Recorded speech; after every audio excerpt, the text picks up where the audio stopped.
ये थंबनेल हो जाएगा, थंबनेल हो जाएगा। चलो,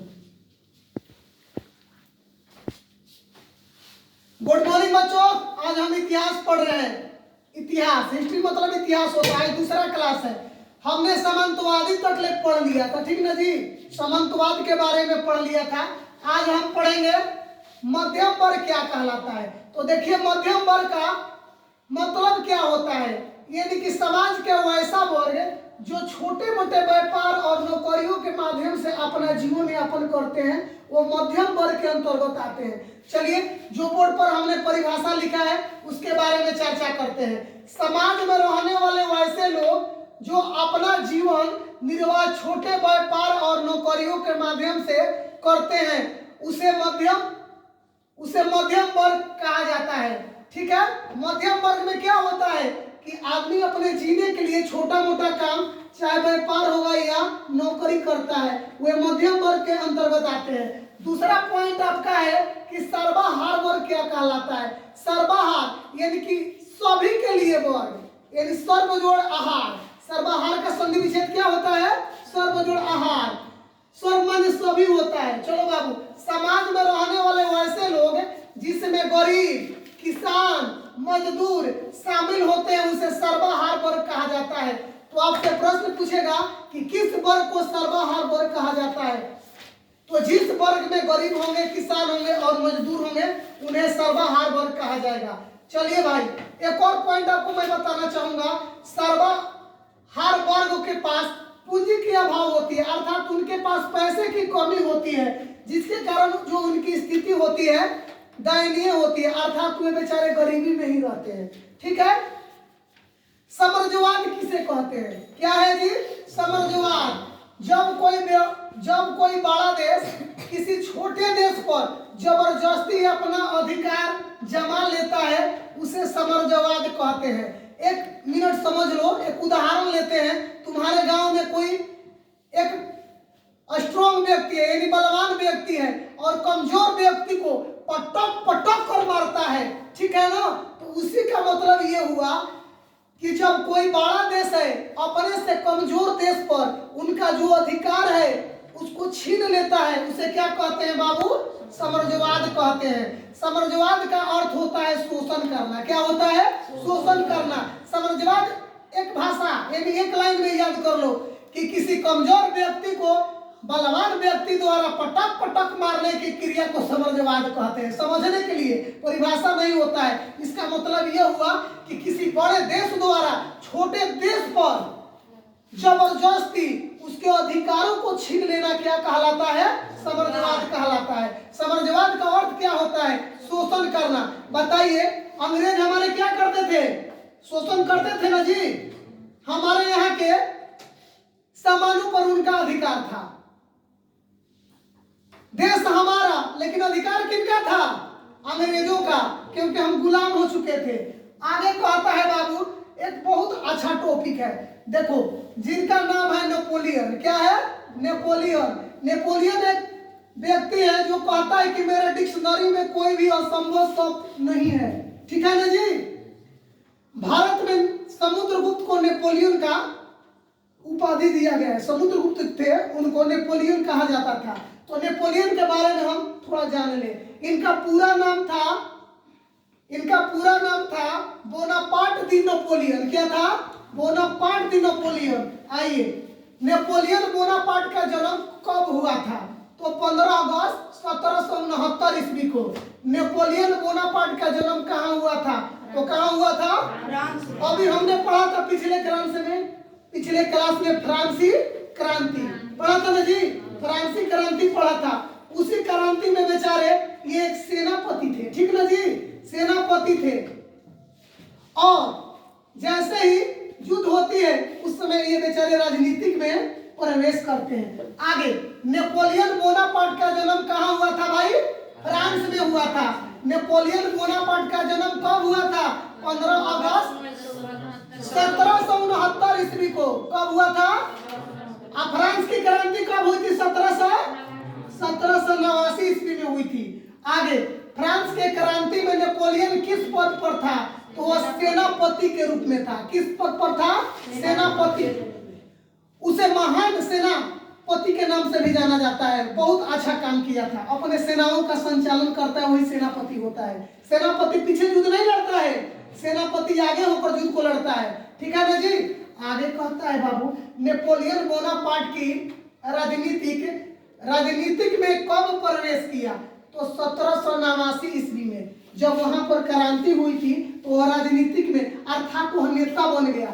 नेता बनने का अर्थ हुआ बेचारा नेता बन गया तो राजा बनने का इच्छुक था ना जी। नेपोलियन फ्रांस का सम्राट कब बना? तो नेपोलियन फ्रांस का सम्राट कब बना? 18 मई 1804 ईस्वी को। 18 मई 1804 ईस्वी को नेपोलियन राजा बना। कहाँ का राजा बना? फ्रांस जी। नेपोलियन ने एक कानून बनाया जिसे क्या कहते हैं भाई?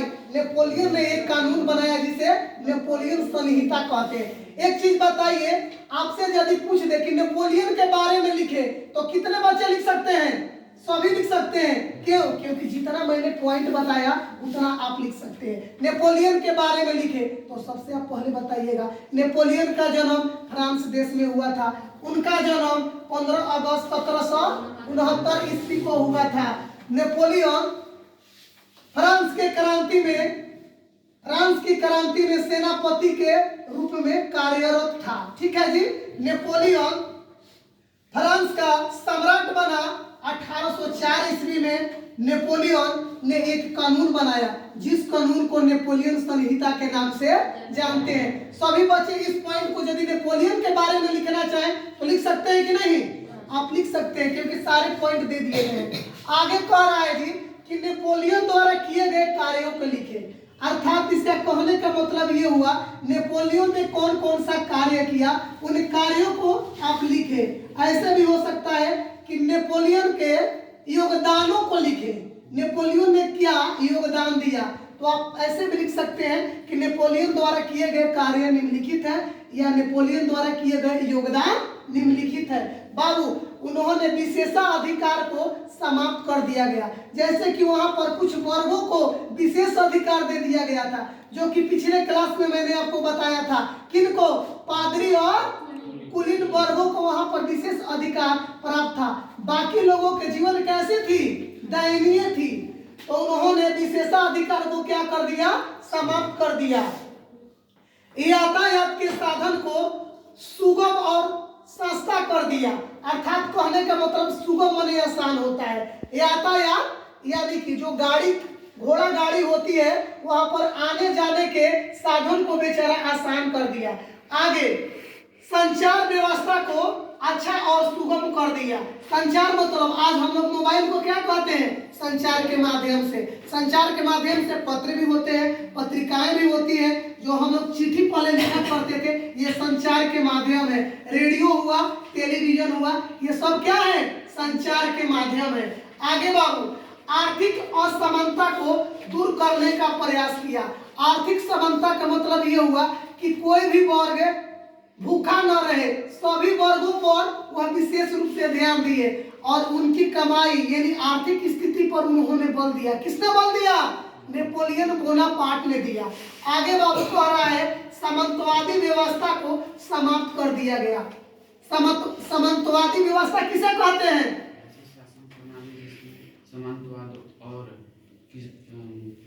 जमींदारों और सामंतों को विशेष अधिकार दिया गया था, उसे सामंतवादी कहते हैं ना जी। तो उनको क्या कर दिया नेपोलियन ने? सामंतवादी व्यवस्था को समाप्त कर दिया। ठीक है। आगे सभी नागरिकों के लिए एक समान कानून बनाया। मतलब कि आप मर्डर करते हैं तो आपको यदि फांसी हो सकती है, तो ये राजा के लड़के हैं, इन्होंने भी मर्डर किया है तो इनको भी क्या हो सकती है? फांसी हो सकती है। इसे कहते हैं समान अधिकार। हमारे लिए भी समान कानून, आपके लिए भी समान कानून। ठीक है बाबू।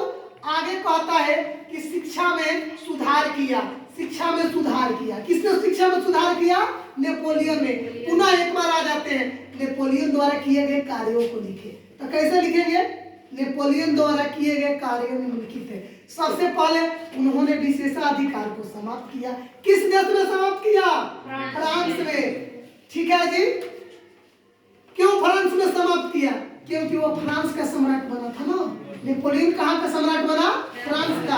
अब प्रधानमंत्री जिस देश के होते हैं वहीं पर आप कानून चला सकते हैं, दूसरे जगह तो आपको चलेगी नहीं। तो उन्होंने फ्रांस में क्या किया? विशेषाधिकार को समाप्त कर दिया, यातायात के साधन को सुगम और सस्ता कर दिया, संचार व्यवस्था को अच्छा और सुगम कर दिया, आर्थिक असमानता को दूर करने का प्रयास किया, सामंतवादी व्यवस्था को समाप्त कर दिया, सभी नागरिकों के लिए समान कानून बनाया, शिक्षा में सुधार किया। चलिए एक अगला पॉइंट है जी बाबू, उदारवादी राष्ट्रवाद किसे कहते हैं? उदारवादी राष्ट्रवाद किसे कहते हैं? तो देखो, उदारवादी एक अलग विचारधारा के लोग थे। उदारवादी एक अलग विचारधारा के लोग थे जो आर्थिक समानता पर बल देते थे। उदारवादी राष्ट्रवाद के तहत आर्थिक समानता के आधार पर गरीबों को आगे बढ़ाने पर बल दिया। उदारवादी लोग थे, उनका मतलब ये मानना था कि सभी को आर्थिक स्थिति अच्छी हो, जितने भी गरीब, मजदूर और किसान हैं उनकी भी स्थिति सुधरे। उदारवादी राष्ट्र वही कहलाता है। उदारवादी राष्ट्र का अर्थ ये हुआ कि उस देश में रहने वाले निम्न तबके के लोगों को आर्थिक स्थिति पर विशेष रूप से ध्यान दिया जाए, वही उदारवादी राष्ट्र कहलाता है। ठीक है, मिलते हैं अगले वीडियो में।